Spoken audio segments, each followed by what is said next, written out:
Chief of army staff और chief of defence forces field marshal Syed Asim Munir का कौमी उलमा मशाइख कॉन्फ्रेंस से खिताब। कहते हैं रियासत तैयबा और रियासत पाकिस्तान का आपस में गहरा ताल्लुक है। आपको बताएं कि उन्होंने ये भी कहा कि दिफाही मुआहिदा तारीखी है। अल्लाह ने तमाम मुस्लिम ममालिक में से मुहाफिजीन हरमैन का शरफ पाकिस्तान को अता किया। जिस कौम ने इल्म और कलम को छोड़ा तो इंतशार और फसाद ने वहां जगह ली।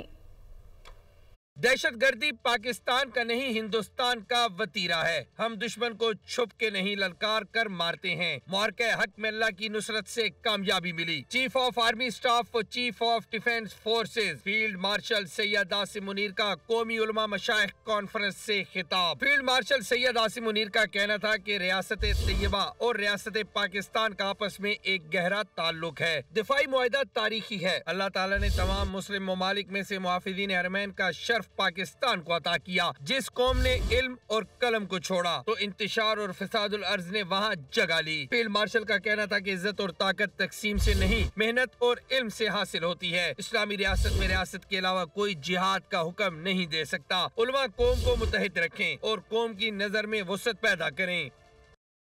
मार्का हक में अल्लाह ताला ने पाकिस्तान को अजीम कामयाबी दी। फौज पाकिस्तान ने फील्ड मार्शल सैयद आसिम मुनीर की क़यादत में फतह हासिल की। वज़ीर-ए-आज़म शहबाज शरीफ का इस्लामाबाद में कौमी उलमा कन्वेंशन से खिताब। कहा, फील्ड मार्शल सैयद आसिम मुनीर की क़यादत में फौज पाकिस्तान ने बहादुरी से दुश्मन को मुंह तोड़ जवाब दिया। दहशतगर्दी के हवाले से कहा कि बलोचिस्तान और खैबर पख्तूनख्वा में रोजाना बेगुनाह अवाम फितना खारिज का निशाना बन रहे हैं। अगर मुल्क ने तरक्की करना है तो दहशतगर्दी का खात्मा जरूरी है। जब मार्का हक हुआ, उस अजीम कामयाबी और पाकिस्तान की अफवाज की दिलेराना और इंतहाई जुर्रत के साथ उस जंग को लीड किया फील्ड मार्शल सैयद आसिम मुनीर ने। हर सिपाही और हर जर्नैल ने, चाहे वो बरी फौज के हों या फ़ज़ाई फौज के हों या बहरी फौज के, उन सब की इसमें बेमिसाल इसमें उनकी काविशें शामिल हैं। जब तक कि ये हम अमूमी तौर पर कौम के अंदर यकजहती इत्तेहाद की फ़ज़ा कायम नहीं करते, मैं समझता हूँ कि मुल्क आगे तरक्की नहीं कर सकता। और ये बात कि अफ़गानिस्तान से जो ख़वारिज यहाँ पर दहशत गर्दों को भेज कर बेगुनाह पाकिस्तानियों का वो उनको शहीद कर रही है। अफवाज पाकिस्तान के अफसर और जवान, आम आदमी, शहरी, माएँ, बेटे, बेटियाँ हर रोज़ केपी में, बलूचिस्तान में वो शहीद हो रहे हैं। आज अब वक्त है कि पाकिस्तान को हम माशी तरक्की और खुशहाली के सफ़र की तरफ तेज़ी से ले जाने के लिए जो शबाना रोज़ काविशें कर रहे हैं और दिन रात मेहनत हो रही है, अगर दहशत गर्दी एक तरफ हो और दूसरी तरफ ये काविशें हों तो ये दोनों इकट्ठे नहीं चल सकते। इसलिए अगर इस मुल्क ने तरक्की करनी है उसके लिए फिर दहशत गर्दी का खात्मा इंतहाई जरूरी है। ये फक्त अमल से है। को बताएं कि chairman Peoples Party Bilawal Bhutto का बागबानपुरा लाहौर में मीडिया से गुफ्तगू के दौरान छत पर खड़ी खवातीन से दिलचस्प मुकालमा हुआ। खवातीन ने बिलावल भुट्टो से कहा, आप हमारे पास आए हैं, सियासत पर बात ना करें, हमारी बात करें। आपको भी सुनवाते हैं।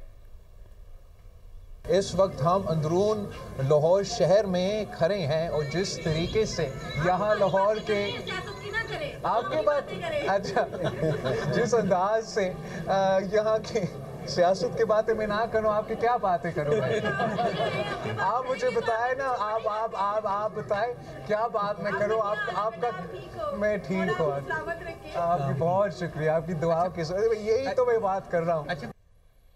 आगे बढ़ते हुए आपको बताएं कि बागों के शहर में फ़ज़ाई आलूदगी का राज बरकरार है। लाहौर एयर क्वालिटी इंडेक्स में दुनिया भर में सर फहरिस्त है। AQI 315 रिकॉर्ड किया गया। दीगर शहरों में भी फ़ज़ाई आलूदगी की शरह कम ना हो सकी। सूबाई दारुल हुकूमत लाहौर फ़ज़ाई आलूदगी के एतबार से दुनिया में पहले नंबर पर आ गया। शहर का एयर क्वालिटी इंडेक्स 315 रिकॉर्ड किया गया। दीगर शहरों के मजमूई एयर क्वालिटी इंडेक्स पर नजर डालें तो सियालकोट 417 AQI के साथ सबसे आगे है। लाहौर के इलाका काहना में एयर क्वालिटी इंडेक्स 399 रिकॉर्ड किया गया। पेशावर में 367, कोयटा में 350 और गुजरावाला में एयर क्वालिटी इंडेक्स 342 रिकॉर्ड किया गया। मुल्तान में भी फ़ज़ाई आलूदगी में इजाफा देखने में आया। मुल्तान शहर का एयर क्वालिटी इंडेक्स 314, बहावलपुर में 264, जेहलम में 274, जबकि रावलपिंडी में एयर क्वालिटी इंडेक्स 293 रिकॉर्ड किया गया।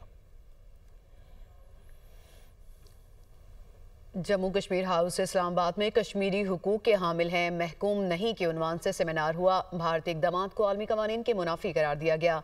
वज़ीर अमूर कश्मीर अमीर मुकाम का कहना था कि कश्मीर मुतनाज़ है, फैसला कश्मीरी अवाम की ख्वाहिशात के मुताबिक होना चाहिए।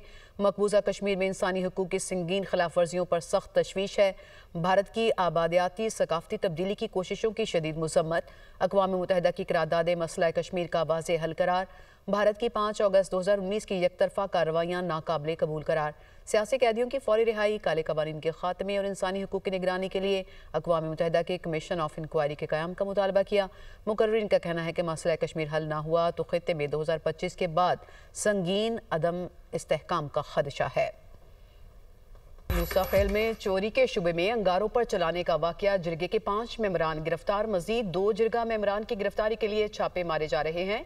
डीसी मूसा खेल के मुताबिक वीडियो में आग लगाने और फैसला सुनाने वाले तमाम अफराद को जल्द गिरफ्तार कर लिया जाएगा। ज़िला इंतजामिया ने जिरगा मेंबरान के खिलाफ मुकदमा भी दर्ज कर लिया। जिरगे ने 8 अफराद को दुकान में चोरी के शुबे में अंगारों पर गुजारने का फैसला सुनाया था। कराची से खबर देंगे आपको, जहां वाटर टैंकर और डंपर ने कुचलकर तालिब इल्म और मासूम बच्चे समेत 3 जिंदगियों के चिराग गुल कर दिए। आपको बताएं कि नॉर्थ कराची में वाटर टैंकर ने मोटरसाइकिल सवार तालिब इल्म आबिद को रौंद डाला। मुतवफ़ी आबिद फर्स्ट एड का तालिब इल्म और दोनों बहनों का अकलौता भाई था। इसी से मुतालिक मजीद मालूमात हम लेंगे। नुमाइंदा दुनिया न्यूज़ बिलाल नसीर ने हमें ज्वाइन किया। बिलाल, इंतहाई अफसोसनाक वाक़या है ये, क्या मजीद मालूमात हैं आपके पास? जी बिल्कुल, ये ताज़ा वाकया एक और औरंगी टाउन में हुआ है। इससे कबल भी औरंगी टाउन में वाकया हुआ था जिसमें नौजवान जान से गया था। अब बच्चा जो है वो जान से गया है, जिसको डंपर ने रोड डाला है। 4 साल ये बच्चा है सुफियान, जिसकी डेड बॉडी जो है अब्बासी शहीद अस्पताल मुंतकिल कर दी गई है। ये एक तकरीब में जा रहे थे कि अचानक से बच्चा जो है सड़क पर आया और तेज रफ्तार डंपर वाटर टैंकर ने इसको हिट किया है। टैंकर ने इसको हिट किया है और उसके बाद वो वहाँ से फरार हो गया। ड्राइवर तहवील में वाटर टैंकर को ले लिया गया। पुलिस हुकाम कहते हैं कि मुकदमा दर्ज किया जाएगा, ताहम जो बच्चे की डेड बॉडी है वो अब्बासी शहीद अस्पताल मुंतकिल कर दी गई है। जी बहुत शुक्रिया बिलाल नसीर, आपने हमें मालूमात दी। कराची के इलाके गुलिस्तान जौहर में डकैती की अनोखी वारदात। डाकू ने तोते के बहाने घर में घुसकर लूट मार की और फरार हो गया। वारदात ब्लॉक 1 के अपार्टमेंट में हुई। घर की बेल बजने पर बच्ची ने दरवाजा खोला तो मुलजिम तोते के बहाने घर में घुस गया। मुलजिम ने पहले बच्ची से मोबाइल फोन छीना, फिर दूसरा मोबाइल बेड से उठाया और बच्ची को धक्का देकर गिरा दिया। बच्ची खौफजदा हो गई। बच्ची की वालदा अंदर आई तो मुलजिम भाग गया। अहले खाना ने डाकू की गिरफ्तारी का मुतालबा किया है। गजा जंगबंदी को 2 माह मुकम्मल। इसराइली फौज की खिलाफ वर्जियां जारी हैं। 24 घंटों में मजीद 3 मासूम फलस्तीनी शहीद और 5 जख्मी हो गए। इसराइली फौज ने 738 बार मुआहिदे की खिलाफ वर्जी की।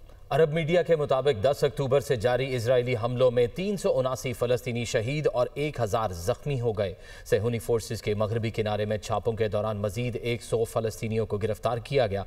इसराइल ने मकबूजा मगरबी किनारे में 764 गैर कानूनी हाउसिंग यूनिट्स की मंजूरी दे दी। खुले आसमान तले पड़े बेयारो मददगार फलस्तीनियों का एक और इम्तिहान। तूफान बायरन से गजा में सैलाब और शदीद मौसमी खतरात बढ़ गए। पनागाहें सैलाबी पानी से भर गईं। 7 अक्टूबर 2023 से इजरायली बर्बरियत में शहीद होने वाले फलस्तीनियों की तादाद 70,366 हो गई। 1,71,064 जख्मी हो चुके हैं।